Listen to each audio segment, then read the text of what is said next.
र एउटा विशेष एउटा कुरा के छ भने अहिले समस्यामा चौधरी भाइरल भइरहेछ। यो अधिवेशनमा राष्ट्रिय पार्टीको अधिवेशनमा किन बोलाएन भने सबैलाई बोलायो। एमाले जुन गगन थापाले हात धोएर परेका थिए रवि लामिछानेको विषयमा झुटा प्रमाण लिएर संसदमा पुरै कागज हल्लाउँथे, बिना प्रमाणको यसो कागज हल्लाउँथे। त्यस्ता व्यक्तिहरूलाई बोलाए, निमन्त्रण गरे।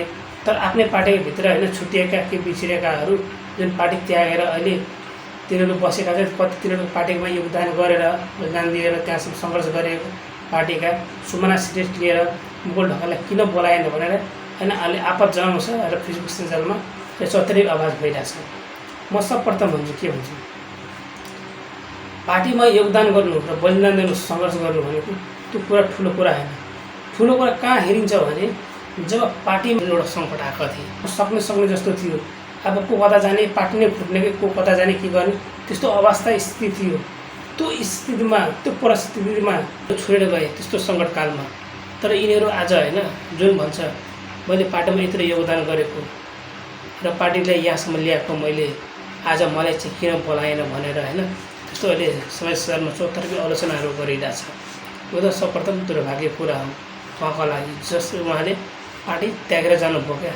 किनभने सर्वप्रथम गल्ती उहाँ गर्नु, यदि उहाँ पार्टीमा योगदान गरेको भयो भने पार्टीमा योगदान गरेको र परिश्रम गरेको पार्टीमा यो लेभल पुर्याएको मान्छेहरूले कहिले पनि पार्टीमा होइन छोडेर जाँदैन, पार्टीलाई त्याग गर्दैन। किनभने आफूले परिश्रम गरेको मेहनत गरेर त्यो पार्टीले यहाँसम्म पुर्याएको मान्छेले कहिले आफ्नो योगदानलाई बिर्सिन सक्दैन।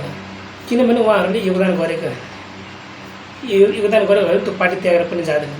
पार्टी पनि त्यागेर बहिनी कस्तो समय हो जब पार्टीमा कुनै सङ्कटकाल आउँदा नि अब पार्टी नै अब समाप्त हुन्छ भनेर त्यस्तो स्थितिमा यिनीहरूले होइन पार्टी त्याग्ने काम गरेको।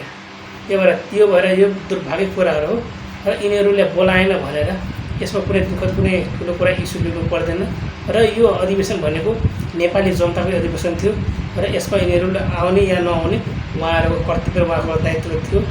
र अब यो कुरा चाहिँ नेपाली जनताको हातमा हो के राजसभाले निम्तो नदिएको यो सुमना श्रेष्ठ लिएर उनको ढकाल नदिएको गल्ती गरेको हो या होइन भने यो जनताले छुट्याउने हो।